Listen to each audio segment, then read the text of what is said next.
Tea media ప్రేక్షకులకు స్వాగతం, సుస్వాగతం.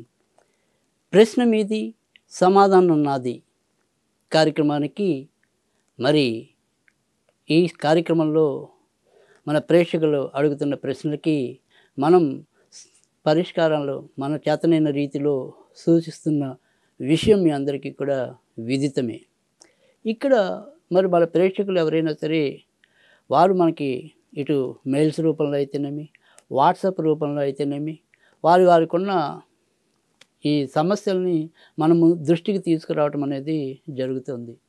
అలాగే ఈ కార్యక్రమాన్ని చూస్తున్న మన ఇంకా మిగతా ప్రేక్షకులు ఎవరైనా సరే వారికి ఎటువంటి వారి జీవితంలో ఎదురవుతున్న సమస్యలు, తర్వాత మరి అటు జాతకరీత్యా అవ్వచ్చు లేదా సామాజికంగా అవ్వచ్చు, ఏదైనప్పటికీ కూడా వారి యొక్క సమస్యలు ఏవైతే ఉంటాయో ఆ సమస్యల్ని మనకి ముందుకు తీసుకొచ్చినట్టయితే మనం చేతనైన పరిష్కారాన్ని చూపించాలనే ఒక తాపత్రయం, ఒక ప్రయత్నం, దానికి శ్రీకారమే ఈ యొక్క కార్యక్రమం. ఇంకా ఈరోజు మరి మనకి ఈ ప్రశ్న మీది సమాధానం నాది కార్యక్రమంలో ఏ రకమైన సమస్యలు వచ్చాయో ఒకసారి పరిశీలిద్దాం. నా పేరు వరహాలు.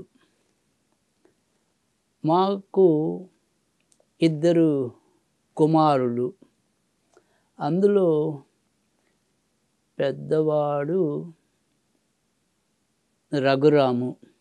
అతనికి 25 సంవత్సరాలు. గత సంవత్సరం అక్టోబర్లో అతను ఇంటి నుంచి వెళ్ళిపోయాడు. ఇప్పటి వరకు కూడా అతను ఏమయ్యాడు అనే సమాచారం మాకైతే తెలియలేదు. ఇక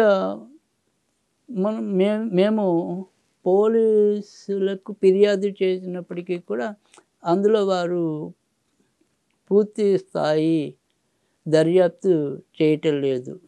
మీ అబ్బాయే ఎవరినైనా సరే తీసుకుని వెళ్ళిపోవచ్చు అని చెప్పి కొంత నిర్లక్ష్యంగా సమాధానం చెప్తున్నారు. ఇక నిజానిజాలైతే కనుక ఆ దేవుడికి ఎరుక.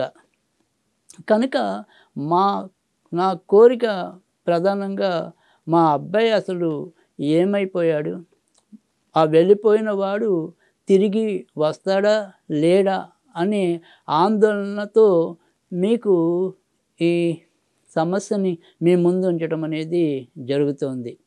మా అబ్బాయి యొక్క పేరు జనార్దన్. ఇక అతనిది ఉత్తరాషాఢ నక్షత్రం. ఇవి నాకు తెలిసిన వివరాలు మీ ముందు ఉంచుతున్నాను. ఇక్కడ ఆయన ఒక తండ్రి మరి వరహాలు అనే ఆయన ఆవేదనగా రాయటం అనేది మనకి కనిపిస్తుంది. ఇక్కడ ఈ ఆయనే కాకుండా ఇలా అనేక మంది మరి ఇళ్ళల్లోంచి వెళ్ళిపోతున్న ఆడవాళ్ళు ఉన్నారు, చిన్నపిల్లలు ఉన్నారు, పెద్ద పిల్లలు ఉన్నారు. తర్వాత ఒక వయసు వచ్చి మతిమరుపుతో ఇల్లు విడిచి వెళ్ళే వృద్ధులు కూడా ఉన్నారు. ఇలా మనం సమాజంలో ఇలా తప్పిపోతున్న వాళ్ళని మనం చూస్తూనే ఉంటాం. కానీ ఒక వయసు ఇప్పుడు పాపం అతను ఏదైతే ఇంచుమించు 25 సంవత్సరాలుగా ఆయన పేర్కోవటం అనేది జరిగింది.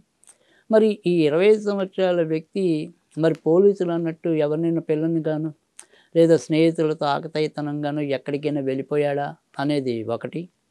తర్వాత మరి ఏదైనా సరే సంపాదించి ఒక ప్రయోజకుడు కావాల్సిన సమయంలో అతను ఏదైనా సరే ఒక వ్యతిరేక నిర్ణయం తీసుకున్నాడా, ఇలాంటివన్నీ కూడా మనకి ఆలోచన కలిగిస్తూ ఉంటాయి. ఇక ఈ సమస్య ఎవరికైతే ఎదురవుతుందో వాళ్ళ ఆందోళన కూడా అదే రీతిలో పడుతూ ఉండటం అనేది కూడా యథార్థమే.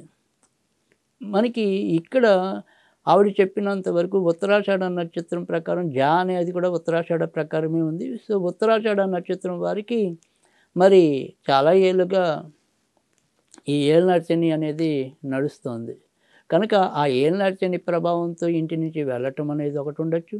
లేదా గత 7 సంవత్సరాలుగా ఇది నడుస్తుంది కాబట్టి ఆ చదివే చదువుల్లో కానీ చేసే వృత్తి ఉద్యోగాల్లో కానీ అతనికి పెద్దగా ఆనందం లేకపోవటం, బాగా చదువుతున్నవాడు ఉన్నట్టుండి హఠాత్తుగా మరి ఆగిపోయి ఆ రకమైన బాధతో ఆవేదనతో అతను ఇల్లు విడిచి వెళ్ళిపోయాడా, ఇలా రకరకాలైన కోణాలు కూడా ఉంటాయి. ఇక్కడ సరే కారణం ఏదైనప్పటికీ కూడా ఇప్పుడు ఒక వ్యాపారస్తుడు వెళ్ళిపోయాడు అంటే అతను అప్పులు చేసి వెళ్ళే పరిస్థితులు కూడా కొంతమందికి ఉంటాయి. ఇక్కడ అలా రకరకాల కోణాల్లో మనకి ఈ తప్పిపోవటం అనేది జరుగుతూ ఉంటుంది. ఏదైనా కానీ ఇక్కడ మనం ఈరోజు సూచించే పరిష్కారం ఏదైతే ఉంటుందో అది కేవలం వరహాలు లాంటి వారి అనేక మంది వ్యక్తుల కోసం కూడా ఈ యొక్క పరిష్కారం అనేది ఉపయోగపడుతుంది. అంటే మన ప్రేక్షకుల్లో ఇంతకుముందే ఇదే రకంగా ఎవరైనా తప్పిపోయి ఇబ్బందులు పడుతున్న వాళ్ళు, వాళ్ళ జాడ తెలియక ఇబ్బంది పడుతున్న వారందరికీ కోసం కూడా ఇది ఎంతో కొంత సహాయపడుతుంది అనేది మరి నా వంతు నేను చేస్తున్న ఆలోచన. ఇక ఇప్పుడు ఏ రకంగా చేయాలి అనేది చూస్తే మనం దీనికోసం చేయవలసింది ఏంటంటే ఖచ్చితంగా ఒక ఉమ్మెత్త చెట్టు యొక్క కాడ కానీ కాండం అంటాం. సో ఆ ఉమ్మెత్త చెట్టుది ఒక చిన్న కొమ్మ కానీ లేదా గన్నేరు చెట్టు, అలాగే ఉమ్మెత్త చెట్టు గన్నేరు చెట్టు కూడా రకరకాల రంగుల్లో అవి మనకి లభిస్తూ ఉంటాయి. అయితే రంగుతో మనకి సంబంధం ఏం లేదు. ఆ ఉమ్మెత్త చెట్టు కాండం కానీ మరి గన్నేరు చెట్టు కాండం కానీ లేదా కొమ్మ కానీ మనం తీసుకురావాలి ఇంటికి. దాన్ని ఏదైనా ఒక బుధవారం కానీ గురువారం కానీ మనం మన ఇంటికి తీసుకురావాలి. ఆ తీసుకొచ్చిన కొమ్మ ఏదైతే ఉంటుందో దాన్ని మనము శుభ్రంగా కడిగేసి వాటికి పసుపు కుంకుమ రాసి మనం ఎక్కువ మన ఇలవేల్పు ఎవరైనా ఉంటే ఆ ఇలవేల్పు పటం దగ్గర, అలా ప్రత్యేకంగా మీకు ఎవరు లేకపోతే కనుక వెంకటేశ్వర స్వామి పటం దగ్గర వీటిని ఒక 90 రోజులు ఉంచేయాలి. ఇప్పుడు నేను చెప్పబోయేది ఏదైతే ఒక చిన్న మంత్రం ఉంటుందో దాన్ని మీరు 90 రోజుల పాటు చేయవలసి ఉంటుంది.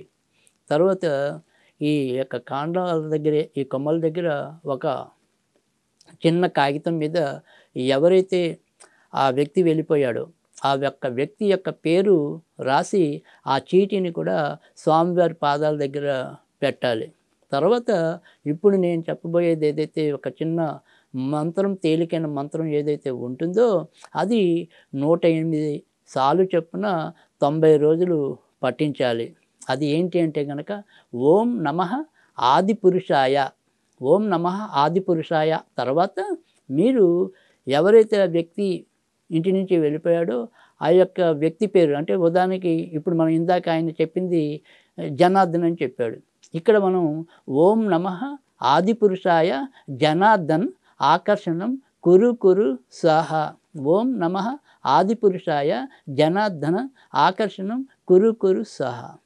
ఇక్కడ ఆ కురు కురు ఆకర్షణం కురు కురు స్వాహ అనే ముందు ఆ తప్పిపోయి వెళ్ళిపోయిన వారి పేరు మనం చేర్చి ఆ రకంగా ఇలా 108 సార్లు చదివితే అలా 90 రోజులు చేసినట్టయితే తప్పకుండా మీకు ఆ తప్పిపోయిన వ్యక్తి గురించి తప్పకుండా మీకు సమాచారం లభించటం, ఒక్కోసారి అనుకోకుండా వాళ్ళే మనసు మార్చుకుని మన ఇంటికి తిరిగి రావటం.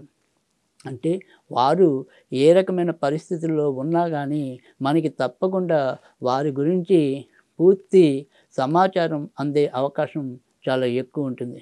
కనుక ఈ రకమైన పరిహారాన్ని మీరు పాటించి తప్పక మీ యొక్క మంచి ఫలితాన్ని పొందాలని, ఆ దేవుని యొక్క ఆశీస్సులు మీకు మీ కుటుంబానికి లభించాలని మనస్ఫూర్తిగా కోరుకుంటున్నాను.